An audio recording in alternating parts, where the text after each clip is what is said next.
नमस्कार, आप सभी का स्वागत है ज्ञान सरोवर परिवार में। अपने इस बुक के जो PYQ अपनी बुक चल रही है, इसके अपने पार्ट 2 हो गए थे।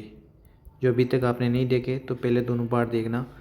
आज अपन शुरू करने जा रहे हैं इसका पार्ट नंबर 3, या आप समझ सकते हो कि क्लास 3। 29 क्वेश्चन 28 क्वेश्चन तक अपने कंप्लीट कर लिए थे।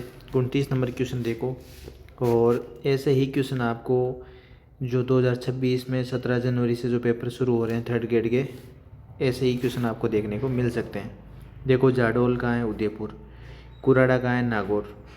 साबणिया कहाँ है? बीकानेर। और आपके नंदलालपुरा कहाँ है? जयपुर। में क्या समानता है इनमें आपको बताना है। ये 4 आपके सामने ऑप्शन थे।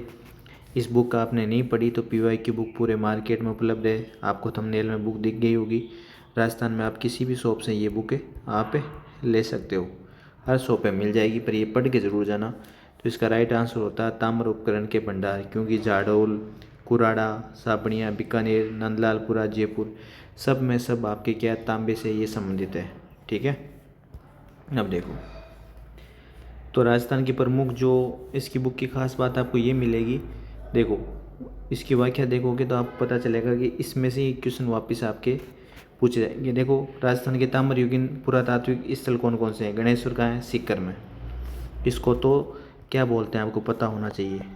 ताम्र संचयी, मतलब कि जो ताम्र युग की जो जननी है वो कौन सी है? आपके गणेश्वर है। तो ये क्वेश्चन हर बार पूछा जाता है। और कभी पूछा जाता है कि ताम्र नगरी, ताम्र नगरी जब भी आ जाए तब समझ जाना आड़ की बात हो रही है।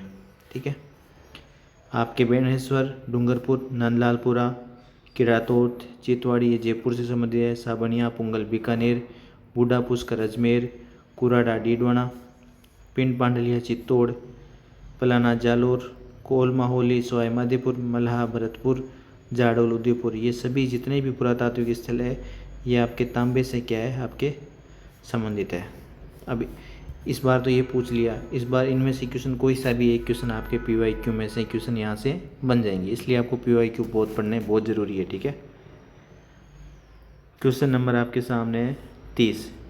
राणा सांगा की मृत्यु के बाद 5 जून 1500 आपके 31 में मारवाड़ का शासक कौन बना था? तो देखो, राणा गंगा की मृत्यु के बाद है। गंगा की मृत्यु के बाद जो वहाँ का शासक है वो आपके कौन बना था? तो आपके मालदेव बना था। देखो, राव गंगा का शासनकाल था 1515 से 1531 तक। ये बागाजी के पुत्र और राव सुजा के पौत्र होते थे। ठीक है, तो राव गंगा की मृत्यु के बाद, ठीक है, 5 जून 1531 में मारवाड़ का शासक बनता है मालदेव। इम्पोर्टेंट है मालदेव, ध्यान रखना। ये मालदेव के बारे में जितने भी फैक्ट है वहाँ से एग्जाम में क्वेश्चन आपके पूछे जाते हैं। देखो, मालदेव के बारे में पूरी जानकारी, क्योंकि यहाँ से क्वेश्चन आएगा। इस बुक की ये खास बात मिलेगी, मालदेव ने शासन करा था गंगा के बाद आपके 1531 से 1562 में। इसको मारवाड़ के राठौड़ वंश का प्रथम पितृहत्या, क्योंकि इन्होंने गंगा की अपने पिताजी की हत्या कर दी थी, और ये हिंदू के सहयोगी होने के कारण हिंदू बादशाह भी ये क्या कहलाए। अबुल फजल व निजामुद्दीन ने इसे हस्मत वाला राजा किसको बोला है? मालदेव को। और बदायूं ने भारत का एक महान पुरुषार्थ राजकुमार और फरिश्ता ने हिंदुस्तानी का सबसे शक्तिशाली शासक किसको बोला है? आपके मालदेव को बोला है। पितृहत्या, जगदेव ने अपने पिता अन्नोराज की हत्या करी, ये क्वेश्चन आया हुआ है। मेवाड़ में उदा ने, देखो, मेवाड़ के उदा ने पिता राणा कुंभा की हत्या करी। ठीक है, और आमेर के राम सिंह प्रथम ने अपने पिता जय सिंह प्रथम की हत्या करी। तो ये पितृहत्या, ये आपको याद रखना है कि यहाँ से क्वेश्चन पूछे जाते हैं। देखो, अर्णोराज की हत्या किसने करी? जगदेव ने। ठीक है, कुंभा की हत्या उदा ने, गंगा की हत्या मालदेव ने, आपके जय सिंह प्रथम की हत्या राम सिंह प्रथम ने। तो ऐसे आपको ध्यान रखना है। नेक्स्ट क्वेश्चन आपके सामने देखो 31 नंबर, कौन सी राजस्थान का आंतरिक प्रवाह की नदी नहीं है? ध्यान रखना, आंतरिक प्रवाह राजस्थान में सबसे ज़्यादा 60% प्लस है। ठीक है, आंतरिक प्रवाह सबसे ज़्यादा है। देखो कांतली आंतरिक प्रवाह की सबसे बड़ी नदी। ठीक है, और साबी मसूरदी। जाखम तो आपको वैसे भी पता है कि सोम माही जाखम त्रिवेणी बनाता है डूंगरपुर में, सोम माही और जाखम। ठीक है, कहाँ त्रिवेणी बनाते हैं? ये डूंगरपुर में। इसलिए ये तो कहाँ जाएगी? ये अपने राजस्थान का मैप है, ये तो इधर चली जाएगी। ठीक है, अरब सागर में ये कट ही जाएगा, तो इसका आंसर ये हो जाएगा।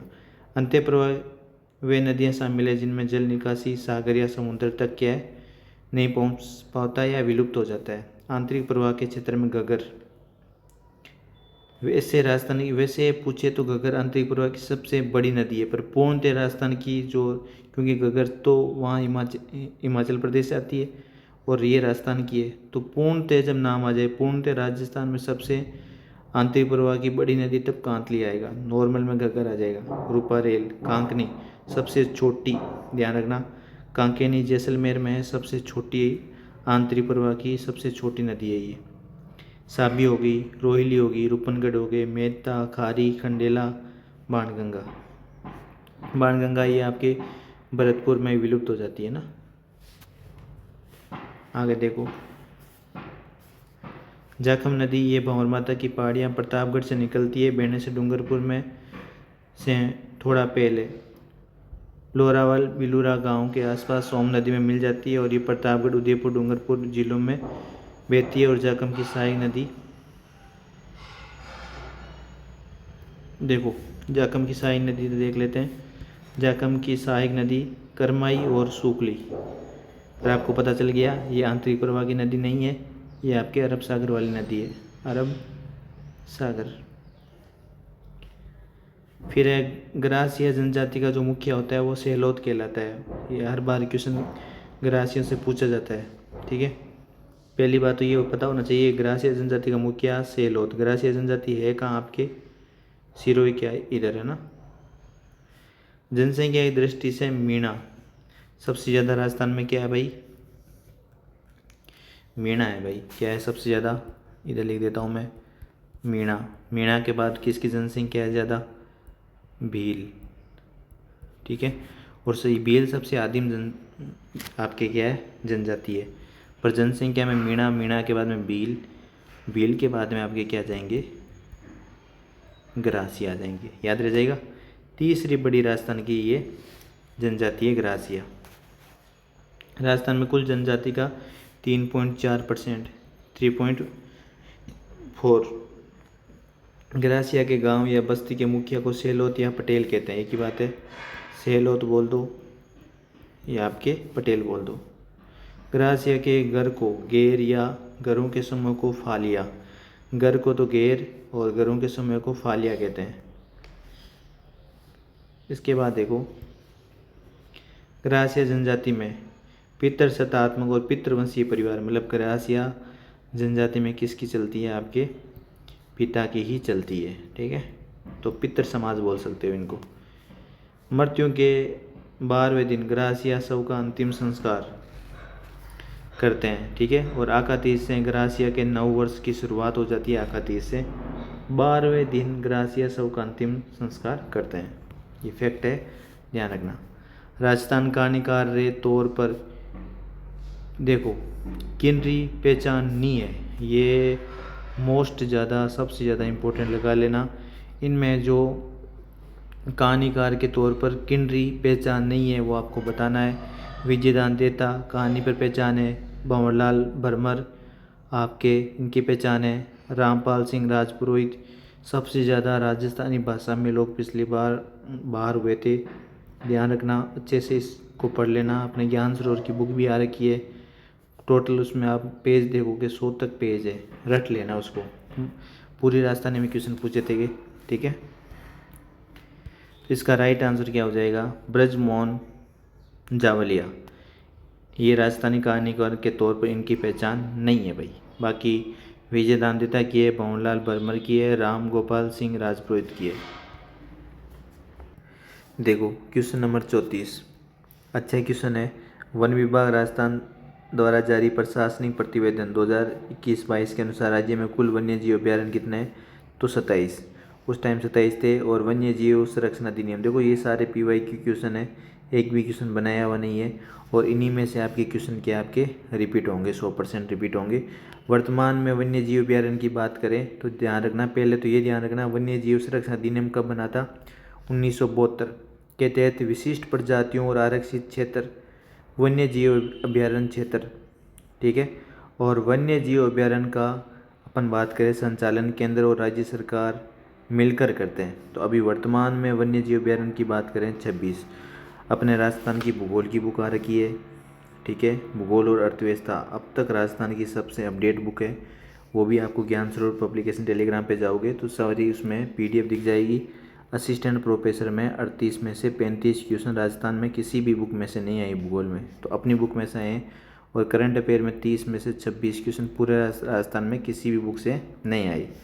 तो आप ज्ञान सरोवर पब्लिकेशन के टेलीग्राम पे जाओगे तो वहाँ पे आपको सारी चीज़ें पता चल जाएगी। देखो तो 26 हो गए। फिर देखो राष्ट्रीय मौर्य उद्यान जैसलमेर बाड़मेर क्षेत्र में फैला हुआ है। क्षेत्रफल की दृष्टि से राजस्थान का सबसे बड़ा वन्य जीव अभ्यारण्य कौन सा है? आपके राष्ट्रीय मौर्य उद्यान जैसलमेर और बाड़मेर में। माउंट आबू सिरोही को जून 2009 में राजस्थान का पहला इको सेंसिटिव जोन स्थापित किया है। इंपॉर्टेंट है, इको सेंसिटिव जोन 2009 में किसको करा है? माउंट आबू अभ्यारण्य सिरोही वाले को। मारवाड़ कटहरी मुख्य बोली नी है। अभी इसमें बहुत स्टूडेंट मार खाए थे जिनको मारवाड़ी नहीं आती, ठीक है। अब नी है तो लोग समझ गए है, ठीक है। तो वो समझ गए कि कटहरी बोली नी है, तो वो समझ गए, वो जोधपुर होके आ गया आंसर, ठीक है। तो देखो मारवाड़ में मारवाड़ वाला इलाका हो जाएगा, तो ये तो जोधपुर में तो बोली जाती है भाई, सिरोही में बोली जाती है, भरतपुर आपके अजमेर में बोली जाती है, भरतपुर इधर वाली, तो इधर मारवाड़ी नहीं है, मारवाड़ी इलाका ही नहीं है, ठीक है। तो भरतपुर यहाँ पे क्या बोली जाती है? ब्रज। देखो राजस्थान मुख्य बोलियों में 4 है, मारवाड़ी, मेवाड़ी, ठीक है, बागड़ी, शेखावटी। कुएलमाला के उल्लेख अनुसार मरु भाषा यही मारवाड़ी है। किसके? कुएलमाला। किसने लिखा? देखो इंपॉर्टेंट है कुएलमाला, ऐसे क्वेश्चन एग्जाम में पूछे जाते हैं। कमेंट करके बताना कि कुएलमाला किसने लिखा, ठीक है। इसमें आपको जो मरु भाषा है यही मारवाड़ी बताया है। जो पश्चिमी राजस्थान की मुख्य बोली है, प्रसार और साहित्य दोनों ही श्रेष्ठ से मारवाड़ी राजस्थान की सर्वाधिक समृद्ध और महत्वपूर्ण भाषा है। ये बोली राजस्थान के ये पूरा इलाका आ जाएगा, जोधपुर, बीकानेर, पाली, जैसलमेर, नागौर, जालोर, सिरोही, ठीक है। विशुद्ध मारवाड़ी केवल जोधपुर में, एकदम शुद्ध रूप जो मारवाड़ी का है वो केवल जोधपुर और उसके आसपास क्षेत्र में बोला जाता है। ये भी एग्जाम में क्वेश्चन पूछ लिया गया है। मारवाड़ी जो साहित्यिक रूप होता है वो डिंगल कहलाता है, ठीक है। और इधर भरतपुर वाला क्या कहलाता है? ये पिंगल। अलवर भरतपुर का क्षेत्र मेव जाति बहुलता के कारण मेवात कहलाता है और यहाँ की बोली मेवाती कहलाती है, ठीक है। जयपुर के किस शासक ने चाकसू में शीतला माता का मंदिर बनवाया था? ये साइंस मैथ में पूछा गया था क्वेश्चन। ये PYQ लेवल 1 लेवल 2 दोनों के लिए उपयोगी है। अब तक आए हुए सभी क्वेश्चन इसमें शामिल है। किसने बनाया था चाकसू में शीतला माता? माधो सिंह ने, ठीक है। देख लेते हैं इसका आंसर, ऑप्शन है क्या इसमें? देखो ये रहा, महाराजा माधो सिंह। पौराणिक शिलालेख के अनुसार इस मंदिर का निर्माण जयपुर के भूतपूर्व महाराजा माधो सिंह ने करवाया था।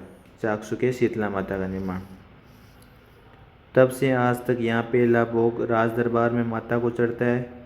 चाकसू शीतला माता को बच्चों को आपके संरक्षिका माना जाता है और इसी रूप में उन्हें पूजते हैं। शीतलाष्टमी के मौके पर चाकसू की सील डोंगरी पर 2 दिवसीय आपके वार्षिक लक्की मेला लगता है, मतलब हजारों की संख्या में लोग आते हैं। सांस्कृतिक संगम और सामाजिक समरसता का संदेश देते हैं। राजस्थान में शीतला माता के मेले चैत्र माह की कृष्ण पक्ष की सप्तमी को होता है। देखो शीतला माता का मेला इंपॉर्टेंट है, कब आता है ये ध्यान रखना। कब आता है भाई? चैत्र माह की कृष्ण पक्ष सप्तमी को आता है ये। फिर क्वेश्चन है कि तिलहन ही फसल दालों के समान मृदा में नाइट्रोजन स्तर को बढ़ाता है। कौन सी तिलहन की फसल है जो आपके दालों के समान मृदा में नाइट्रोजन का जो स्तर है उसको इंक्रीज करेगी? तो वो ध्यान रखना, मूंगफली है, सबसे ज़्यादा नाइट्रोजन उसी में ही इंक्रीज होगा। ठीक है, देखो तिलहन फसलें वे फसल है जिनके बीज से तेल का निर्माण होता है। तिलहनी फसलें खरीफ और रबी दोनों मौसम में होती है। अब देखो मूंगफली, यही था, प्रोटीन की अच्छी मात्रा होने के कारण मूंगफली को गरीब का बादाम भी कहते हैं। यही खरीफ की फसल है। मूंगफली कौन सी है? खरीफ। दूसरा क्वेश्चन, मूंगफली में राजस्थान का स्थान कौन सा है? दूसरा, सेकंड स्थान है। बाजरा वगैरह उसमें प्रथम है। लेकिन दक्षिणी भारत में ये रबी की ऋतु में बोई जाती है, पर मूंगफली वैसे कौन सी है? खरीफ की फसल है भाई। मूंगफली दालों के समान नाइट्रोजन स्तर को बढ़ाती है। राजस्थान में मूंगफली का सर्वाधिक उत्पादन जो जिला है वो जोधपुर है। मूंगफली सबसे ज़्यादा उत्पादकता का जिला कौन सा है? जोधपुर। इसके अलावा बीकानेर, जोधपुर, चूरू, जयपुर में भी होती है। ये रहा द्वितीय स्थान। मैंने बताया था आपको, क्योंकि ये क्वेश्चन बार बार यहीं से क्वेश्चन पूछे जाते हैं।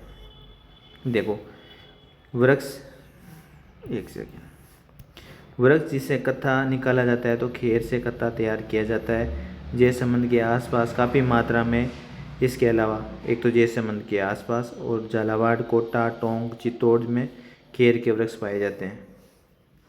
खेर के वृक्ष से कत्था तैयार करते हैं आपके कथोड़ी जनजाति, ठीक है, के लोग खेर के तने की छाल से टुकड़ों को उबालकर हांडी प्रणाली में कत्था तैयार करते हैं। सर्वाधिक खेर वृक्ष कहाँ है?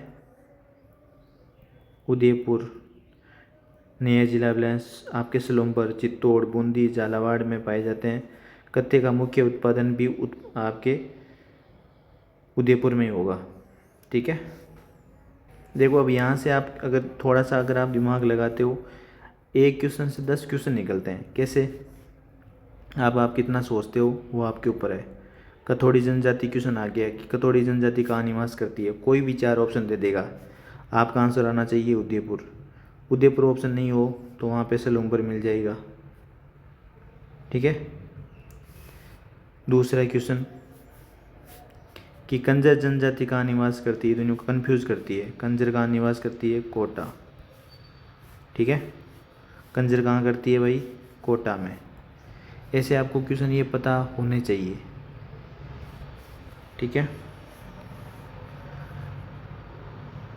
ये आपके चित्तौड़, बूंदी, कोटा, भरतपुर, जयपुर जिले में भी आपके कत्था का उत्पादन होता है, पर मुख्यतः कत्था कहाँ तैयार किया जाता है? आपके उदयपुर में। कौन से पेड़ से? खेर से। सारी चीज़ें इस बुक में दी हुई है, पर ये बुक आप ला के ज़रूर पढ़ना। एक बार पढ़ने से कुछ नहीं होगा, इसको एक बार आप रिवीजन करना कि जिसकी वाकया से आपको पता चलेगा कि और कौन कौन से क्वेश्चन बन सकते हैं। ठीक है, जो कोई भी पेपर सेटर होता है तो पिछले एग्ज़ाम के पेपर ज़रूर देखता है कि उसका लेवल कैसा था। अब देखो केला देवी का मंदिर कहाँ स्थित है, सबको पता है करौली, पर जो इसकी वाकया से कोई क्वेश्चन बनाना चाहिए इसके इर्द गिर्द, तो यहाँ से आपकी क्वेश्चन बन जाएगा। देखो केला देवी का मंदिर आपके कहाँ है? करौली में। इस मंदिर के सामने बोरा भगत की छतरी, ये क्वेश्चन आया हुआ है, यहाँ डाल दिया अपन ने। केला देवी का मूल मंदिर खिंची राजपूत ने बनवाया था। दूसरा क्वेश्चन, कालांतर में यादव वंशज वर्तमान में भंवरलाल द्वारा संगमरमर से निर्मित बनवाया गया। तीसरा क्वेश्चन, मुख्य मंदिर में केला देवी, मां लक्ष्मी और चामुंडा देवी की प्रतिमा स्थापित है। चौथा क्वेश्चन, यहाँ लांगुरिया नृत्य और जोगनिया गीत गाए जाते हैं। 5 क्वेश्चन, एक क्वेश्चन तो ये और ठीक है, और 5 क्वेश्चन ये, एक क्वेश्चन से टोटल क्वेश्चन निकले 6। आप समझ सकते हो हर एक क्वेश्चन की कितनी अहमियत है, आपको क्यों ये किताब पढ़नी चाहिए। लास्ट टाइम में भी आपको रियल बताऊं कि रिवीजन आपको करना ही होगा, एक बार पढ़ के जाने से कुछ नहीं होगा। एक सेकेंड, ठीक है, तो इसको आप ज़रूर एक बार इसका रिवीजन ज़रूर करना। ठीक है, कितना भी करने के बाद यहाँ से क्यों 6 क्वेश्चन हर क्वेश्चन से बन रहे हैं। क्वेश्चन नंबर 40, वे जिला जहाँ लाल पीली मृदा पाई जाती है। लाल और पीली, देखो अजमेर और सिरोही वाली बेल्ट है वहाँ पे क्या है आपके लाल और पीली, ठीक है। यहाँ पे लाल पीली मर्दा पाई जाती है। पूरा विस्तार से आप क्वेश्चन देख सकते हो कि कौन कौन से क्वेश्चन आ सकते हैं। देखो मैं बता देता हूँ। लाल पीली मर्दा राजस्थान के सिरोही, भीलवाड़ा, सवाई माधोपुर, अजमेर ज़िलों में पाई जाती है। और ये क्वेश्चन ऐसा कैसा रिपीट भी हो सकता है, क्योंकि राजस्थान जीके में ये बहुत बार क्वेश्चन आ चुका है। लाल पीली मर्दा सिरोही, भीलवाड़ा, सवाई माधोपुर, अजमेर, ठीक है। फिर है फेरिक ऑक्साइड के जलयोजन की उच्च कोटि के कारण मर्दा पीले रंग का अधिग्रहण करती है और इस प्रकार की मर्दा 5.5 से 8.5 तक का इसमें pH होती है। मर्दा का लाल रंग लो ऑक्साइड की प्रधानता के कारण होता है। ये भी क्वेश्चन इंपॉर्टेंट आया हुआ है। ये मर्दा मक्का की खेती के लिए उपयुक्त है। कौन सी? लाल पीली। ये क्वेश्चन बन गया यहाँ से, काफ़ी एग्जाम है। लाल मृदा शुष्क जलवायु में नहीं पाई जाती। ये भी क्वेश्चन आया हुआ है, ठीक है, कथन निष्कर्षण में। अब देखो इसमें हर एक पार्ट को डिवीजन कर रखा है। अब है राजस्थान का सामान्य ज्ञान, शैक्षिक परिदृश्य, आरटी और आपके समसामयिक विषय। एक एक क्वेश्चन को इस तरह पार्ट में डिवाइड कर रखा है जिसे आप आराम से क्वेश्चन जब करोगे तो आपको पता चलेगा कि किस लेवल के क्वेश्चन एग्जाम में पूछे गए थे और कैसे क्वेश्चन आ सकते हैं। तो इस क्लास को अपन जो नेक्स्ट क्लास है अपन 41 क्वेश्चन से अपन कंटिन्यू करेंगे। और आपके पास बुक नहीं है तो मार्केट में किसी भी शॉप से आप ला सकते हो। ऑनलाइन ऑर्डर आपको करना है तो मैं यहाँ कमेंट में ही आपको लिंक दे दूँगा, तो वहाँ से आप ऑनलाइन ऑर्डर कर देना। 41 नंबर क्वेश्चन से अपन नेक्स्ट क्लास नंबर 4 में करेंगे, ठीक है। तो लाइक और कमेंट करके ज़रूर बताना कि आपको क्लास कैसी लगी और इसको अपन कंटिन्यू करें क्या। धन्यवाद आप सभी का।